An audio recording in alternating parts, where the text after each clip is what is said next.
All right, let's start.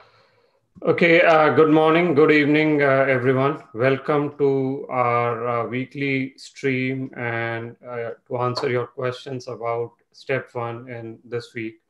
So we have received a few questions that we'll go over.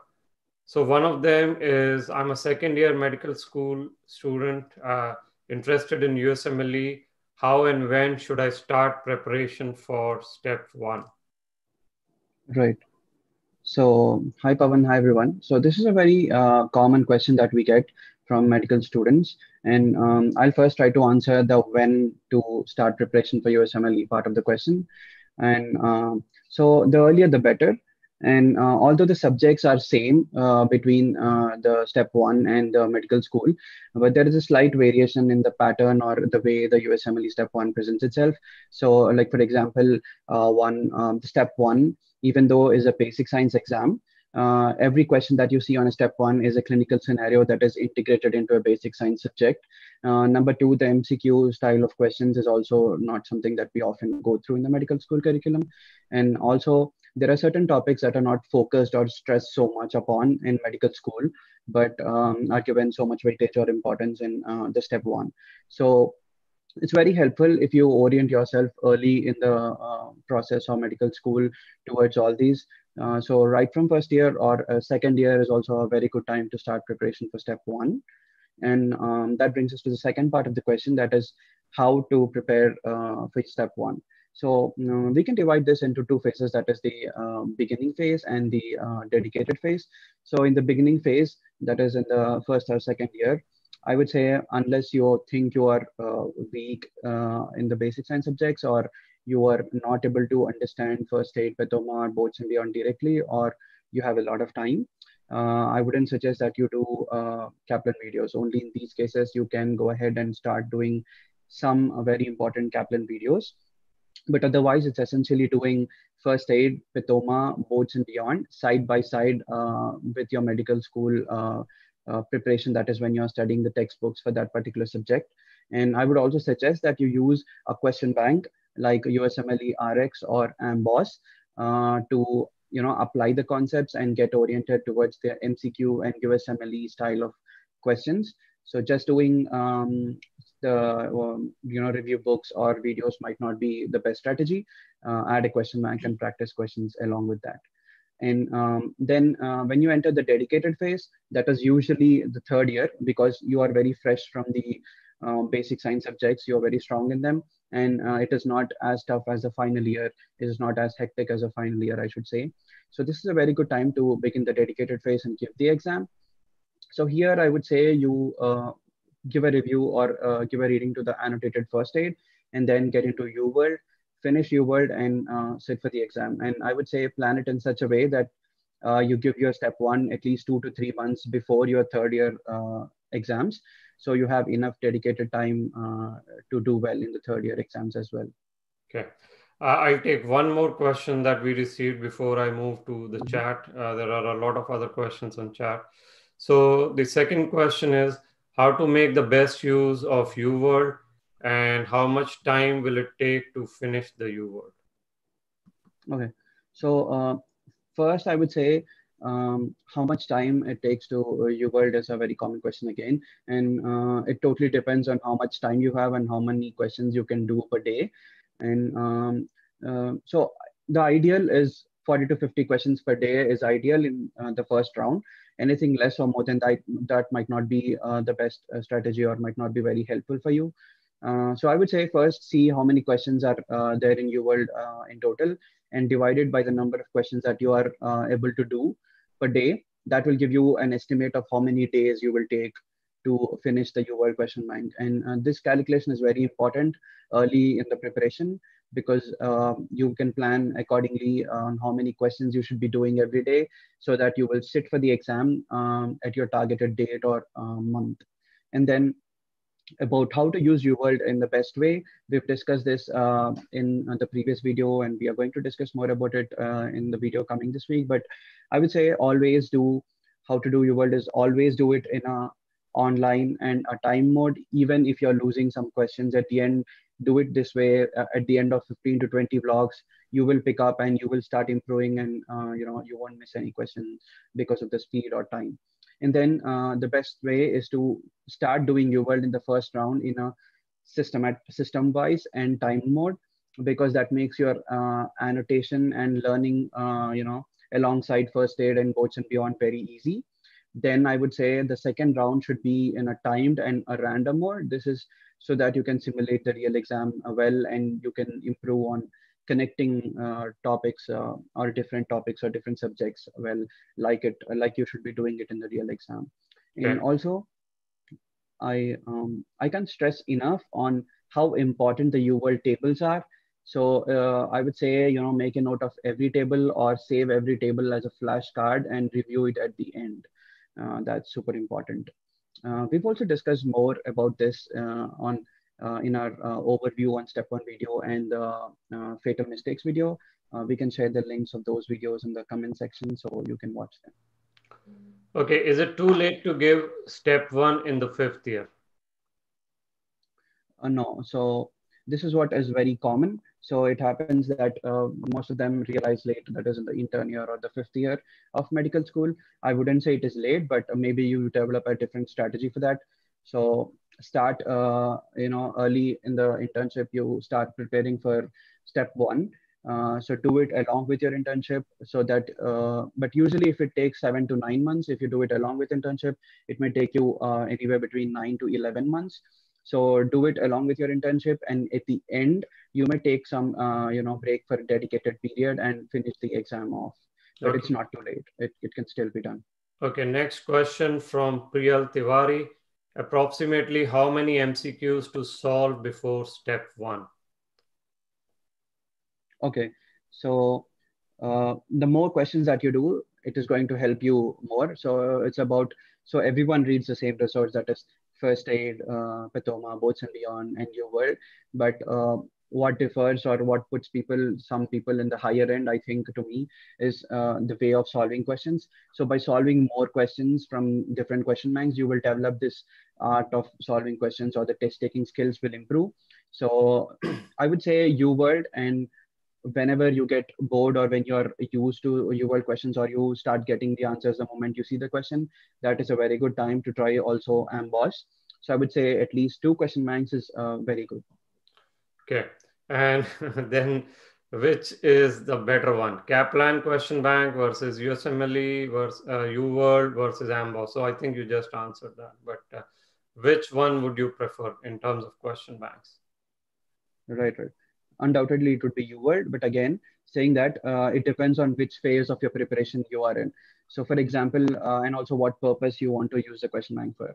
Like, for example, when I just started preparing for the step one, when I was reading Kaplan lecture notes or first aid, so I always told you, like, just reading books is not the best strategy. Use it alongside a question bank so that you understand concepts well.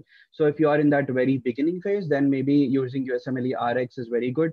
You can orient yourself, start getting, a better understanding of how questions are asked, develop your speed and all that. But when you're in a dedicated and when you're focused preparing for the step one, then undoubtedly it's your world. Okay. I will take the next question, which is about our, I guess, research courses. How do you get research published in the US or top journals? So there are various ways to do it. Obviously, you can do original research, which is, you publish a manuscript. So we offer the courses as well. You can look up the link that I just posted. The best, of course, would be if you can get a position in a top university as a research associate. However, the challenge here is most of the universities have stopped hiring. There is a hiring freeze because of COVID and other safety issues. You can also try to publish some case reports, review articles based on if you have done some rotations or if you are in touch with some attendings. They can help you publish in top journals. So look up our research course as well, and then we can discuss more. Is ambos tougher than the real deal and Uword? Okay. So ambos is, I think, slightly tougher than Uword, but the real exam is more like Uword. Okay. Okay. I think we have answered this question several times. Becky is asking, is UWorld needed from the beginning? And I think our plan that we've already laid out, there is a separate webinar we did, right, on how Right. to use this strategy. Yes, exactly. Okay. So if you're in your dedicated, then yes, go ahead and start with Uword. And Dr. PVs is asking a similar question, and I think he's watched the other video. He or she, sorry. I'll be studying pathoma, pharma, and other subjects. I'm planning to write step 1 in November 21. Target score 240. Would UFAPB be sufficient? Should I go over main med school text first? I mean, so basically, your strategy of UFAPB, is that going to be sufficient, or they should focus on the medical school textbook first? Yes. So if you are in your, I suppose that you are in second year of medical school because you said you're reading pathology, pharmacology. So yes, I would definitely say that they are the foundation or the base. So definitely yes, listen to your lectures, participate actively in your lecture. In whenever you have a test or assignment, and go ahead, read your textbooks. That is definitely the base upon which you use these review books like First Aid, Pathoma, Boards and Beyond, or UWorld to do well in the exam. And after that, I think these are more than enough for you to score 240 plus if you master them. Okay.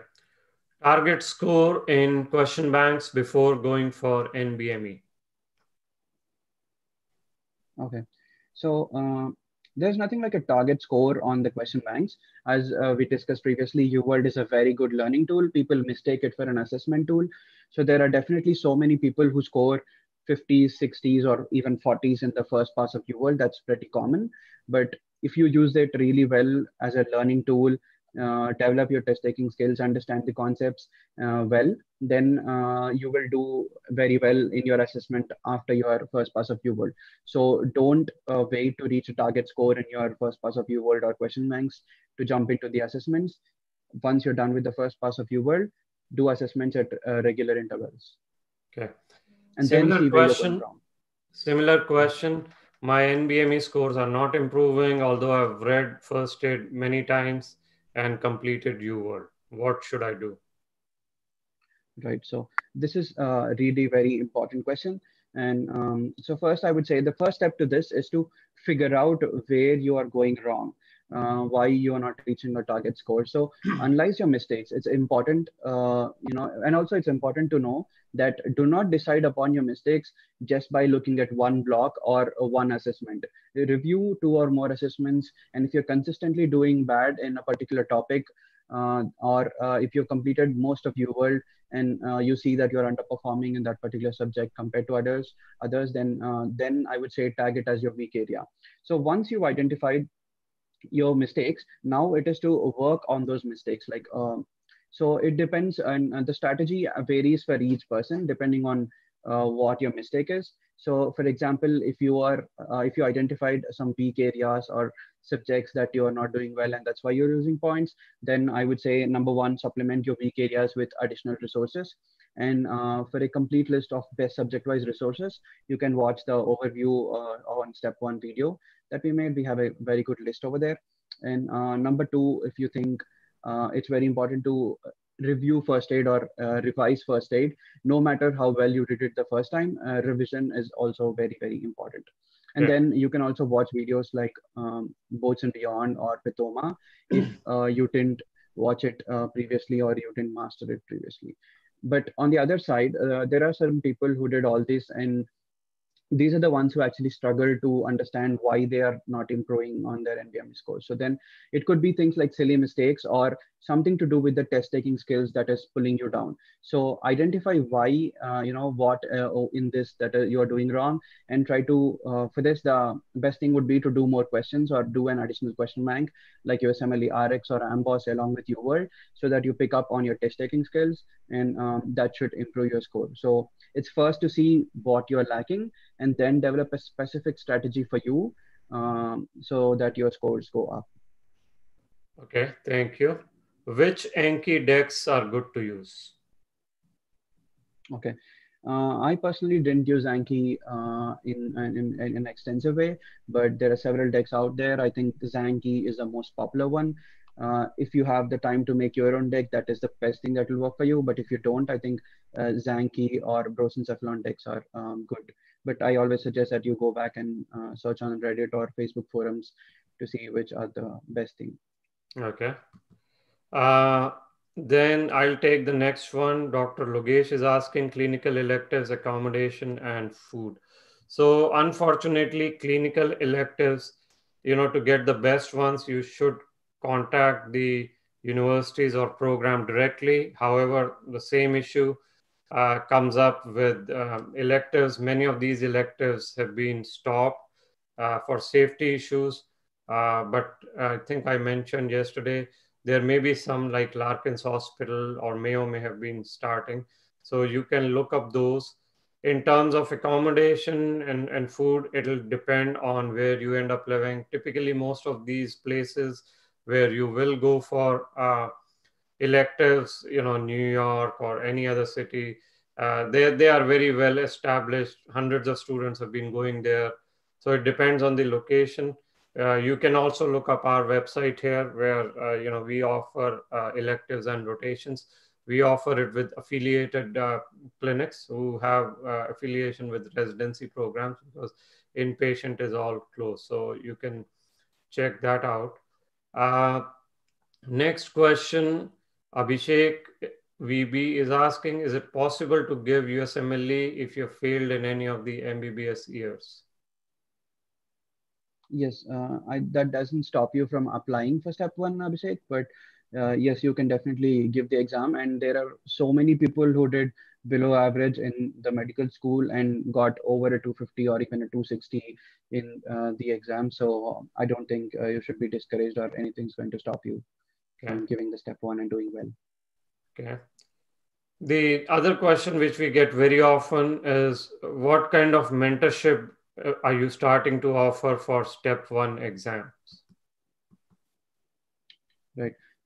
Yes. So this is a question that we got very commonly these days, and maybe I will quickly present my screen. Yep. So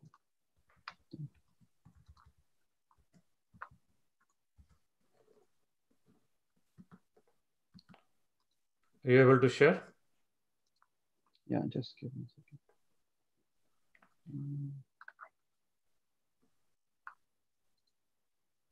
Right.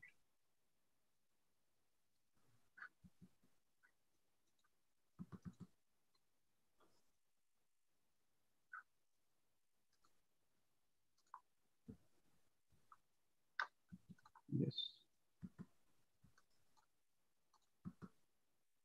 Can you see the screen, Paul? Let me see. Yes, now your screen is visible, I think. All right. So yeah, so this is one very common question that we got these days. You know that USMLEs are these famous for interview prep, residency application, and other parts, and research and rotation. So we also started the USMLE exam mentorship program. Now you can go on to our website and look at it, and I will give you a brief introduction on what it is. So what we have is so basically, this is designed so that ECFMG certified physicians or IMGs like you who have scored high are going to advise you, support you, so that you do well on your exams. So I will give you a basic structure of this. It's going to be an introduction call first with your mentor, and so that it helps us understand what your goals are, what is your target score, how much time do you have each day, and your strengths and weaknesses, so that we will next devise a personalized plan and study strategy so that you can apply and do well. We'll also take help of the USMLE planner that we have. You will get access to that. And we will set short-term, long-term goals according to your target. And we will also be using a very good technological tool so that it helps our mentorship program and helps you do well on your step one in terms of the preparation. So for after the introductory call, we will have a weekly group meetings, that is mentees as a group. We will assign topics based on what you are interested in or what level of preparation you are at. So each of you will be discussing maybe around 10 to 15 minutes per topic, ask questions on that, and that's the best strategy to learn. So we will have 2 weekly group meetings to on high yield topics from high yield resources, and so that we understand concepts better and share ideas. And next, we will also have monthly mentor meetings so that we discuss after devising the strategy and plan. We make sure you are reaching that, or how do we fine tune your preparation from time to time. And then so what you get is one-to-one meeting with your mentor every month, and you will have always online support through WhatsApp or Telegram groups so that you can ask questions. And you will have 2 weekly group discussions, as I told you before. So yes, and also you will have an access to a closed Telegram group where US residents or residency applicants are there, and they are ready to help you or answer questions that you may have. And this is all working on a monthly subscription basis. So this is the basic structure, but you can definitely go to our website to know more details about it. Okay. Yeah, I just posted it and I'm getting a lot of questions. So let me take a couple of next questions that I am getting, and I'm rephrasing some of these. So with the IMG match rate, is it higher? Is there any issues with IMG's doctors? And the answer is no. I mean, the IMG match rate has been increasing over the years. You will always see some issues here and there, but overall, IMGs have done very well. There are no issues. And even the locations, I think there was another question on locations for electives and stay. Are they safe? Yes, they are. Like I said, hundreds of IMGs do electives and rotations every year, thousands, in fact, in the US. So, there are places like in every big city which are safe and where you have to be careful. So, there are no issues there. Abhishek is asking, what are the implications on IMGs after step one pass fail? So we have done a separate video on this, but overall, if step one goes pass fail, which it will, I think after January of 2022, few things will become more important. One is your CK obviously will become more important. Probably, obviously, step three scores may become more important. Your rotations or electives, the LORs from that will become absolutely more important. Research, volunteering, hobbies, all these aspects of your application which go into your ERAS CV, they are going to become more important because step one was a very quantifiable measure for at least IMGs, if the school was not well known. So the implications for step one pass fail are not that IMG match rate will go down. It is just that you need to focus on some of the other aspects like CK, step three, rotations, research, other electives. Then I think there is a question from Kamit. Can you please tell us how much does a FM doctor earn in US? Now, family medicine is mostly outpatient, so it's not a procedural specialty. And in primary care, it will depend. I mean, where you end up working. It could be a hospitalist, it could be internist, but anywhere from 200,000 plus in that ballpark you would be looking. But these things keep on changing. Next question, I think for you is Goljan outdated or is it still high yield? Right. So Goljan is definitely a very good resource. It is very well written and detailed. But for step one, there are also other resources that you don't have to spend so much time and are more high yield than Golden. So Golden is definitely a very good book, no doubt about it. It's like Robbins is definitely a very good book for pathology. But if you are going to, if you ask me if you're going to read it for your exams, then maybe maybe a smaller book or a concise one is better for the exam prep or towards the end of the exam. So in that way, I would say Pathoma or first aid, whatever pathology is given in these books is very comprehensive. You can do it in a you can do it quickly and is more high yield. Okay. Mudassik is asking for USMLE Step 1 timeline and complete resources in proper sequence. And he's saying I'm starting first prof. So I know we have done that video and, we can probably, so there is a video, but someone in the first prof, what recommendations do you have? Right. So yes, as Pavan said, we can share you a blog that we have on our website for more details. But if you are in the first prof, then I would say you can start reading the same, whenever you read, for example, biochemistry, I would suggest that you go and read the same topic on first aid and watch a Both and Beyond video on from biochemistry. So that way you can get oriented to the USMLE style as we spoke before, and you can annotate things into your first aid from Both and Beyond in your first year itself. And it's the same thing for every subject. Do the same subject alongside from first aid, Both and Beyond. And when you enter second year, also add Pathoma to it. And as I said, start solving USMLE RX or ambos from your first year. Like if you did a particular topic from biochemistry or physiology, solve that particular topic questions from USMLE RX or ambos. That will help you understand the concepts better. So plan your subjects in that particular way. And when you enter second year, at Pathoma, and when you enter third year, go to the dedicated, do Uword and give the exam. Okay, thank you. Question on timings for electives. I know we'll do a separate timeline video, but what is your take on when we should take electives in the US? Do you recommend internship here or when do you recommend?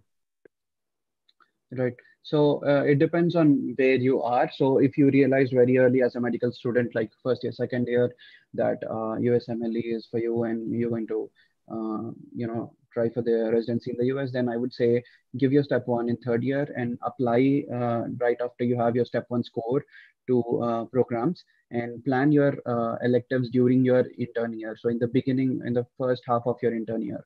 So, but if usually the case is you realize it as an intern that you're going to start preparing for USMLE and try for the US residency.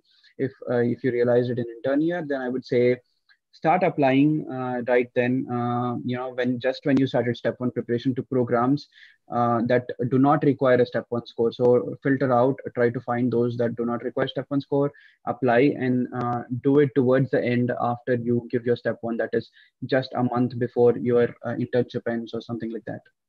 Okay. I can take the next question. Abhishek is asking, how much does the medical reputation matter in match, MAMC, UCMS, etc.? So reputation does count, but there are multiple reasons. One is the alumni base. So higher your alumni base in the US, that means they are in various programs. That means they are well connected, and the programs know about your medical college. So that's one. And obviously, the more reputed the college is, the better students hopefully they have produced here in the US. So more well known.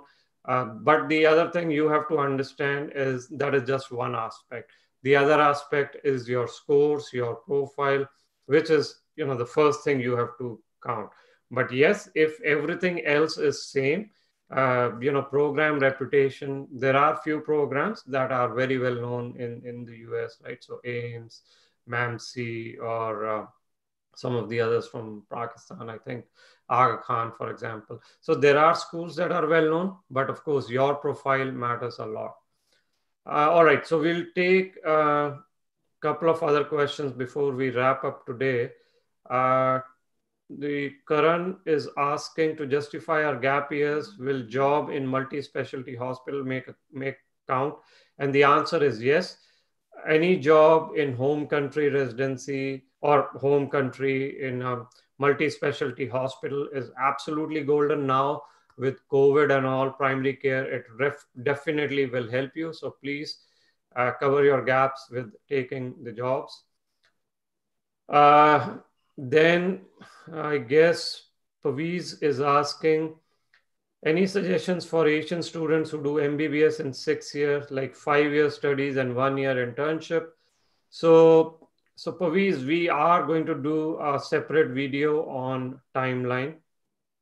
So I think that requires a completely uh, elaborate kind of discussion for you on how you should plan if you are in 5+1 MBBS system. So that we'll answer in a separate video because it'll take longer. Mudassik is asking, are we allowed to go for clerkship during our internship year in home med school in India? That's correct, right? So Yes. yes, you Yes. are Yes. allowed. So Yes, you are allowed. I guess you need permission from your college, I suppose. yes, most of the times they do allow us. I haven't seen anyone who was stopped from doing that, but you can definitely clarify it with your dean. Okay. Well, that was most of the questions, all the questions I guess we had. Thank you very much again. We appreciate your joining and keep the questions coming. And we'll see you next week for another webinar. So thank